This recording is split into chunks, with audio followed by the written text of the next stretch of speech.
കാലങ്ങൾ കൊഴിഞ്ഞുപോയി. ഇന്നിക്ക് 20 വർഷങ്ങളാണ് കഴിഞ്ഞു പോയത്. ഇപ്പോൾ ആര്യയ്ക്ക് കാഴ്ചശക്തി കുറവായതിനാൽ നടക്കാൻ ബുദ്ധിമുട്ടാണ്. കൂടാതെ അർജുൻ മരിച്ചിട്ടിപ്പോൾ 2 വർഷം കഴിഞ്ഞിരിക്കുന്നു. അതും ഇവരിലൊരു വലിയ തകർച്ചയാണ് ഉണ്ടാക്കിയത്. അമ്മേ, അമ്മ എന്താ അമ്മേ ശ്രദ്ധയിലാണ് നടക്കുന്നത്? അത് പിന്നെ കാഴ്ചശക്തിയൊന്നുമില്ലല്ലോടാ, അതുകൊണ്ടാടാ. നീ ഇങ്ങനെ ടെൻഷൻ അടിക്കുന്ന എന്തിനാടാ? പിന്നെ ടെൻഷൻ അടിക്കാതെ ഇങ്ങനെ ശ്രദ്ധയില്ലാതെ നടന്ന അമ്മയ്ക്ക് എന്തെങ്കിലും പറ്റിയല്ലോ. എനിക്കാകെ ഇപ്പൊ അമ്മയല്ലേ ഉള്ളൂ. ഓ പിന്നെ അമ്മ എടാ, എപ്പോഴും അമ്മയെന്ന് വിചാരിച്ചിരുന്നാലേ പിന്നെ നീ കെട്ടിച്ചാലും നിന്റെ അമ്മയെന്ന് പറഞ്ഞ് നടക്കും. പാലുകൂടി മാറാത്ത കുട്ടികളെ പോലെയാ നിന്റെ സ്വഭാവം, എപ്പോഴും മാറിയിട്ടില്ല. ഒന്ന് പോവമ്മേ, ഞാൻ തമാശയാണ് പറയുന്നതെന്ന് അമ്മയ്ക്ക് തോന്നുന്നുണ്ടാവും. പക്ഷെ ഞാൻ സീരിയസ് ആയിട്ടാ അമ്മയോട് ഇത്രയും നേരം സംസാരിച്ചത്. അമ്മേ, അമ്മ വിളിച്ചിട്ടെന്തായി?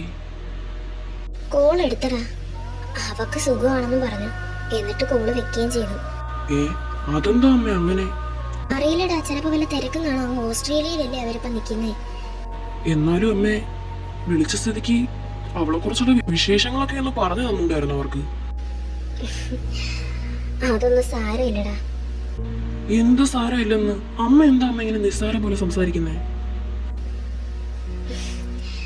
എടാ, എനിക്കും തോന്നുന്നു അവൾ അവിടെ തന്നെ നിൽക്കുന്നതായിരിക്കും നല്ലത്. നമ്മള് വെറുതെ അവളെ ഇങ്ങോട്ട് വിളിക്കുന്ന എന്തിനാടാ? അവളെ ഒന്ന് ഒരു നോക്ക് കാണണമെന്ന് തോന്നി. അതുകൊണ്ടാണ് ഞാൻ നിന്നോട് ഇപ്പൊ എനിക്ക് കാണണമെന്നൊന്നും തോന്നില്ലടാ. അവൾ അവിടെ തന്നെ നിൽക്കട്ടെ, അവളുടെ ഭാവി എങ്ങനെയെങ്കിലും ഒന്ന് നേരെയാവട്ടെ. ഞാൻ ഓസ്ട്രേലിയയിലേക്ക് പോവുമേ. എടാ, നീ എന്തൊക്കെയാടാ ഇപ്പോൾ ഈ പറയുന്നത്? അവിടെ പോകാൻ മാത്രമുള്ള കാശ് പോലും നമ്മുടെ കയ്യിൽ ഇപ്പൊ ഇല്ല. പോരാത്തതിന് നിന്റെ അച്ഛനും മരിച്ചുപോയി. നിനക്കറിയാലോ നമ്മുടെ അവസ്ഥ എന്താണെന്ന്. അത് പോരാതെ ഇപ്പൊ നിനക്ക് ഓസ്ട്രേലിയയിൽ പോകണമെന്ന് പറഞ്ഞ? അമ്മേ, എൻ്റെ കയ്യിൽ കുറച്ച് പണമുണ്ട്. പിന്നെ ഞാൻ ഒരു പാർട്ട് ടൈം ജോലിക്ക് പോകുന്നില്ലേ, അവിടെ നിന്നോട് കിട്ടുന്ന ശമ്പളം ഇന്ന് കിട്ടും. അതുകൂടെ കൂട്ടി വെച്ച് ഞാൻ ഓസ്ട്രേലിയയിലേക്ക് പോകും. ഇനി ഒന്നും പറയണ്ട അമ്മേ, അവളെയും കൊണ്ടല്ലാതെ ഞാൻ ഇനി തിരിച്ചു വരുമെന്ന് അമ്മ വിചാരിക്കണ്ട. മോനെ നിക്കടാ. എടാ, വാശിപ്പുറത്തൊന്നും ചെയ്ത് കളയല്ലേ. എന്റെ ഈശ്വര, ഇവനെ കൊണ്ട് തോറ്റു. ചേടാ, ഇതിപ്പോ ഒന്നും മനസ്സിലാവുന്നല്ലോ. ഇപ്പൊ ഞാൻ എന്ത് ചെയ്യും? എനിക്കാണെങ്കിൽ ഈ ഓസ്ട്രേലിയ എന്ന പേര് കേട്ടിട്ടുള്ള അറിവല്ലാതെ ഇങ്ങോട്ട് വന്ന വലിയ പരിചയമൊന്നുമില്ലല്ലോ. ഇതിപ്പോൾ ഞാൻ അവരെ വീടും സ്ഥലമൊക്കെ എങ്ങനെ കണ്ടുപിടിക്കും? ഇവിടെ ഉള്ളവരാണെങ്കിൽ അവരെ ഓസ്ട്രേലിയൻ ഭാഷയും. ഞാൻ ഇനിയിപ്പോൾ എന്തെന്നും പറഞ്ഞുകൊണ്ട് ഇങ്ങോട്ട് കയറി വന്നത്. ഷോ, വല്ലാത്ത പുലുവാലായല്ലോ. അവിടെ ഒരു പെൺകുട്ടി നിൽക്കുന്നുണ്ടല്ലോ. വഴി ചോദിക്കാം. Hello miss. What's your problem? Who are you? Hello, I am from Kerala. Malayali. Malayali? നിങ്ങൾ കേരളത്തിൽ നിന്നാണോ? അതെ.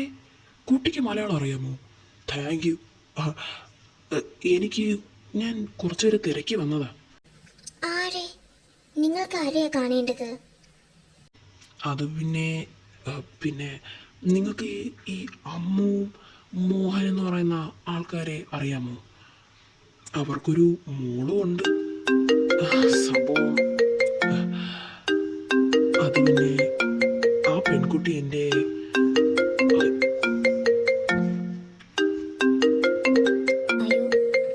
പപ്പ വിളിക്കാനല്ലോ. Excuse me.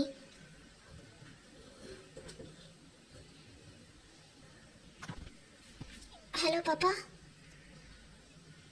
ഓക്കെ പപ്പ. Okay, I will call you back. Hey, hello.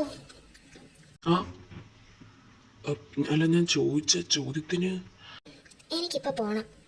So please. ഈ പെൺകൊച്ചിനെന്താ ഇങ്ങനെ? ചോദിച്ച ചോദ്യത്തിന് ഉത്തരം തന്നില്ല, പോരാത്തിനിപ്പോൾ പോകണമെന്നു. ഞാൻ എന്താ ഇവിടെ പിടിച്ചു നിർത്തിയിരുന്നോളാം. എൻ്റെ ഈശ്വര, ഇനിയിപ്പോൾ ഞാൻ അവരെ വീടെങ്ങനെ കണ്ടുപിടിക്കും? ഇനിയിപ്പം നടന്നു പോയി കണ്ടുപിടിക്കാം. ഇവിടെ വല്ല സ്റ്റേ ചെയ്യാനുള്ള പ്ലേസും ഉണ്ടോ എന്ന് അവിടെ തപ്പണം.